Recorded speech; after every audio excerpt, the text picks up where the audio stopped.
મંગલ મૂર્તિ મહાપ્રભુ શ્રી સહજાનંદ સુખ રૂપ ભક્તિ ધર્મ સુત શ્રી હરિ સમરૂ સદાય અનુપ. બોલો સ્વામિનારાયણ ભગવાનની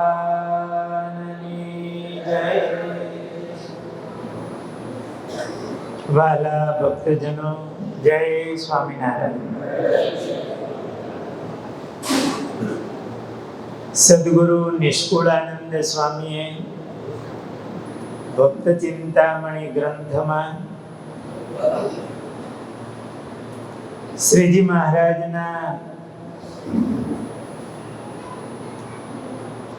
સાંખ્ય યોગી ભક્તોના નામ લખ્યા કે જેઓ સંસારનો ત્યાગ કરી અને મહારાજની અખંડ સેવામાં રહ્યા.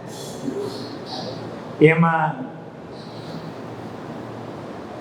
મૂળજી બ્રહ્મચારી મહારાજ, એમના પ્રસંગો આપણે કહી રહ્યા છીએ. એકવાર શ્રીજી મહારાજ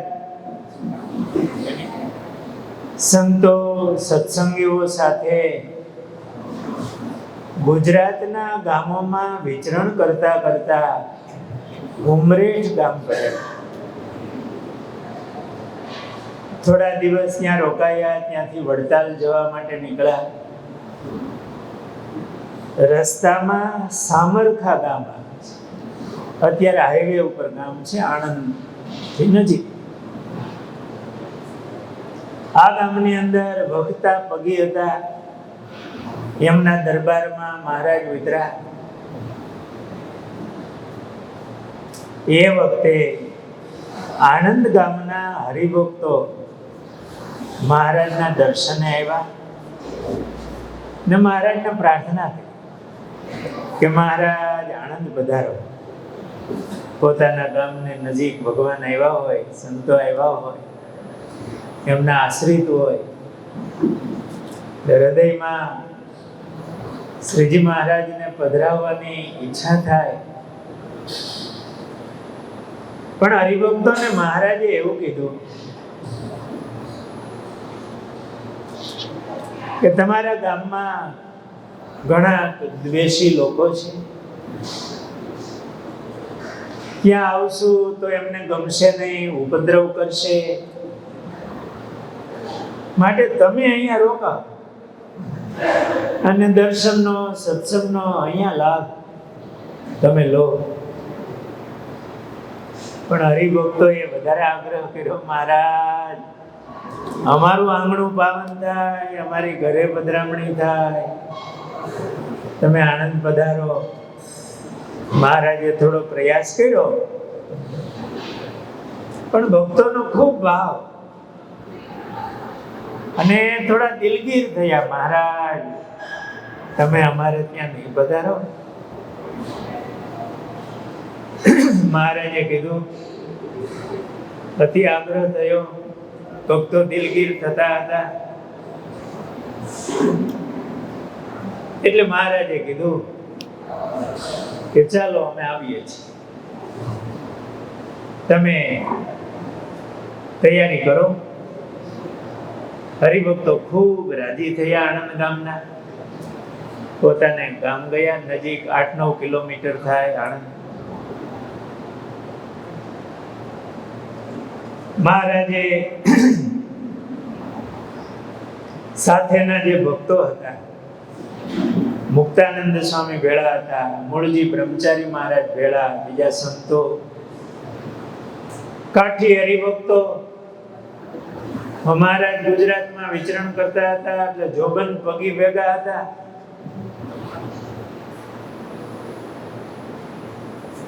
મહારાજે બધાને બેસાડ્યા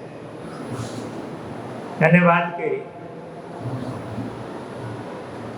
જો આપણે જઈએ છીએ પણ ત્યાં કોઈ અપમાન કરે તો સહન કરવાનું છે. અને સહનશીલતા એક મોટો ગુણ છે. અને આપણે સહન કરશું તો આપણો વિજય થશે. માટે કોઈએ ઉતાવળું થવું નહીં. મહારાજે બરોબર ભાવથી હરિભક્તોને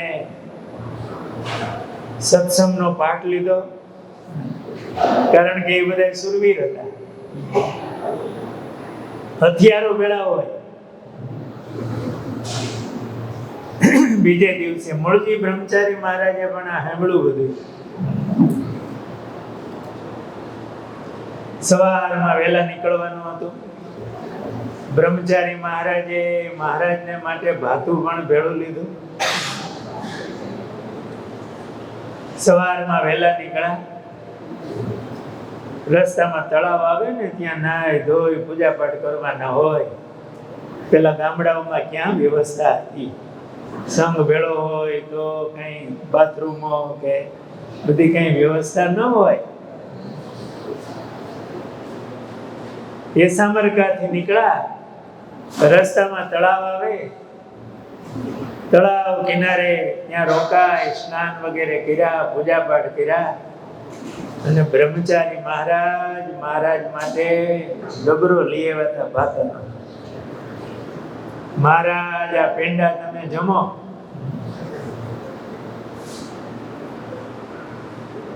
ના, પેંડાનું ફલાહાર કરો મહારાજ. આનંદ પહોંચતા તો ઘણો સમય લાગી જશે. વળી કોને ખબર ક્યારે શું થાય, કોના ભાગનું કોણ જમશે એ કહી શકાય નહીં. માટે મહારાજ, તમે આ પેંડા જમો.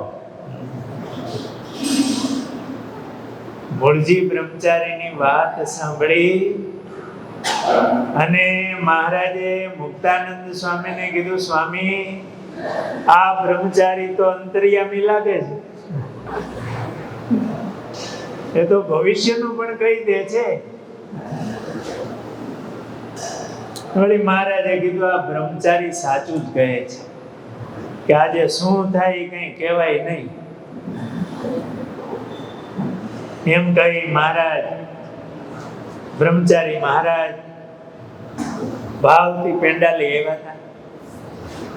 મહારાજ પેંડા જેમાં ભેગા સંતો ભક્તોને પ્રસાદ આપ્યો. બ્રહ્મચારી મહારાજનો સ્વભાવ જાણે.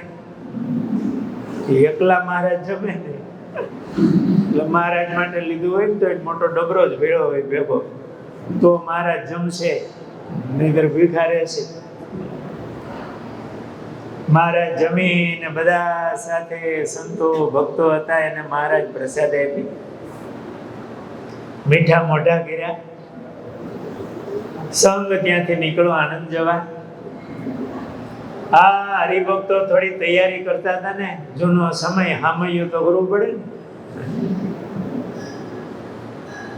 ત્યાં ગામમાં દ્વેષી લોકો, એને ખ્યાલ આવ્યો કે સ્વામિનારાયણ આ ગામમાં આવે છે, એટલે એમણે એમની તૈયારી કરી. આ લોકમાં બધી પ્રકારના માણસો હોય છે. ભગવાને આ સૃષ્ટિ જ એવી બનાવી છે. પોઝિટિવ નેગેટિવ બધું હોય ને તો જ આ લાઈટ થાય. અને રજ તમ સત્વ બધું ભગવાને જ બનાવ્યું છે. બધી પ્રકારના માણસો, એમણે એમની તૈયારી કરી. આ ભક્તોએ મહારાજનું સ્વાગત કરવાની, કોઈએ ફૂલની માળા ગૂંથી હશે, સાકરનો ભડો અને નાળિયેરની તૈયારી કરી હશે. અને કંઈક દ્વેષી લોકોએ, એ હતા તો ધાર્મિક, હવની માન્યતાઓ હોય, એમણે થોડીક તૈયારી કરેલી. ઈટોડા તૈયાર રાખેલા, થોડુંક છાણ ગોબર. હરિભક્તોએ મહારાજનું સ્વાગત કર્યું. મહારાજે આ કાઠી દરબારો બધા, જોગન પગી વગેરે ભેળા, ઘોડેસવારો, હથિયારો ભેળા. મહારાજે સંતોને આગળ આવ્યા. આગળ આવ્યા. અને મહારાજની માણકી ભેગા કાઠી દરબારો હરિભક્તોએ હામૈયું કર્યું. અને જ્યાં ચોકમાં આવ્યા ત્યાં ગાળોનો વરસાદ, ઉપરથી ઈટોડા માંડ્યા આવવા, ગારો છાણ વગેરે માંડ્યું ઉડવા. મહારાજ માણકી ઉપર વિરાજમાન હતા. મહારાજના શરીર ઉપર માંડવા આવવા. સંતો સહન કરે. મહારાજે બહુ ઘડતર કર્યું. આજ્ઞા મહારાજ ધામમાં ગયા પછી આજ્ઞાઓ આપતા ગયા શિક્ષાપત્રીમાં. ગાલિદાનમ તાડનમ ચ કુમતિ વીર જનૈ સંતવ્યમેવ સર્વેષામ ચિંતનીયમ હિતમ ચતૈ. એનું હેત થાય એવું ચિંતન કરવું. કોઈ મારે ગાળ દે તો પણ સંતો તો સ્વામિનારાયણ સ્વામિનારાયણ બોલતા આગળ ચાલે ભેગા. મહારાજ માણકી ઉપર અસવાર. આવી રીતે સંતો ઉપર, મહારાજ ઉપર ગોબર, ગારો, ગાળોનો વરસાદ, ઈટોડા મીંડા આવવા. કાઠી દરબારો તો સહન ન થયું. આમ હાથ જ્ઞાન ઉપર મીંડો જાવા. મહારાજે જોયું. મહારાજ કે પાછા વળો. સંઘ પાછો ગયો. પણ જોબન ભગીથી રહેવાનું નહીં. જે જોબન ભગી એકવાર આણંદ ગામના સીમાડે નીકળે તો આણંદ આખું બંધ થઈ જાય. પણ એ બંદૂકને તીરકામટાને છોડીને હાથમાં માળા લીધી. પણ આજે પોતાના ઈષ્ટદેવ એમનું આવું અપમાન થાય, સાધુનું આવું અપમાન થાય, સહન ન થયું. એને પોતાનો ઘોડો ધીમે પાડી દીધો. ધીમો બાજુની શેરીમાં જરાક ઉભા રહ્યા. મહારાજે પાછું વળીને જોયું કે જોબન ક્યાં. મહારાજે માણકી પાછી વાળીને પાછા બોલાવ્યા. સંઘ સાથે મહારાજ એ નીકળી ગયા. વડતાલ જતા રસ્તામાં તળાવ આવે છે. સીધું તો વડતાલ જવાય એવું હતું નહીં. અબીલ ગુલાલ બહુ ઉડ્યા હતા ને. તળાવને કાંઠે બેઠા, સ્નાન કર્યા. સ્નાન કરી સભા થઈ. ભક્તો કેરી લાવ્યા હતા, કેરીના ટોપલાઓ. મહારાજે કેરી જેમાં અને બધાને કેરી આપી. પછી મહારાજે કીધું આજ તો આપણે ઈડરિયો ગઢ જીતો. બ્રહ્માનંદ સ્વામી કે મહારાજ આપણે ગઢ જીતો. અને સ્વાગત એવું થયું કે આ સ્નાન કર્યું ને તો માથામાજી છે. આનંદ આવતો હતો. એમાં તખા પગી, જોબન પગીના ભાઈ, એનાથી રહેવાનું નહીં. ઉભા થઈ ગયા કે મહારાજ તમારું અને સંતોનું જેને અપમાન કર્યું છે ને એને હું વીણી વીણીને મારી નાખીશ. મહારાજ કે તખા પગી નીચે બેસો. બાજુમાં કબૂતર ચડતા હતા. મહારાજ ચપટી વગાડી. બધા કબૂતરને સમાન જાણે મરી ગયા. થોડી વારે ચપટી વગાડી. કબૂતર ઉડી અને ઉડી ગયા ફર્રાટ. મહારાજે તખા પગીને કીધું તખા પગી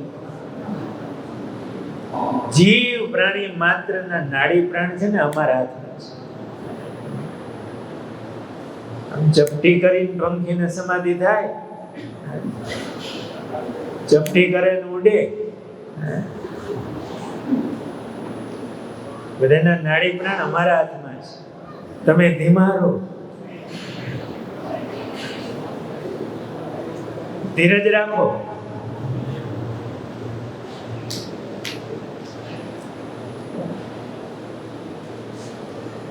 આવી સભા ત્યાં થઈ.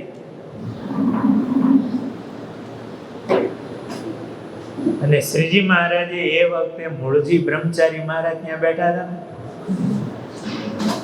મહારાજે કીધું, મૂળજી બ્રહ્મચારીની સામો જોઈને હૈસા અને બોલ્યા કે આ મૂળજી બ્રહ્મચારીના બોલ ખરેખર સત્ય થયા કે પેંડા જમી લ્યો એમ કીધું હતું ને.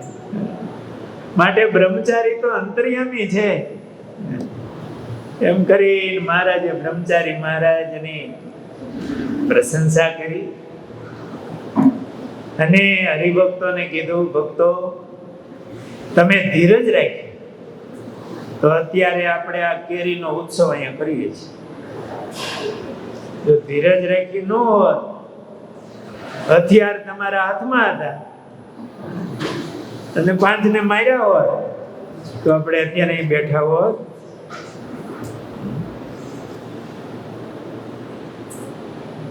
આપણો વિજય થયો. અને આ આણંદ ગામમાં સત્સંગ થશે. સંતોને કીધું માળા કરો. આ વડતાલમાં લક્ષ્મીનારાયણ દેવનો કોઠાર આણંદ બનશે ને વર્ષો સુધી. અને આજે પણ મંદિરમાં જેટલી તુવેર દાળ વગેરે વપરાય ને અહીંયા આણંદનું આવે છે. એવો સત્સંગ થયો. આ સંતો, આ શ્રીજી મહારાજ, ભગવાન તો કલ્યાણ કરવા માટે જીવના આવે, એનું ભગવાન પણ અહીંયા વાપરે ને તો સત્સંગ થાય નહીં. હરિભક્તોને છૂટ દીધી હોય, આ જોબન ભગીન બધા કેવા હતા કાઠી દરબારો, પણ જીવના કલ્યાણ કરવા માટે એમનું સહન કરીને પણ એનું સારું થાય એવું પ્રાર્થના કરી. અને એ ગામને જ પશ્ચાતાપ થયો. આગેવાનો બધા શ્રીજી મહારાજ પાસે આવ્યા, ક્ષમા માંગી અને મહારાજનો આશરો. આવી આણંદમાં આ લીલા થઈ. એ લીલા તો બહુ વિસ્તારવાળી છે, પણ આપણે તો બ્રહ્મચારી મહારાજને સંભાળી અને ટૂંકમાં પ્રસંગ કહ્યો.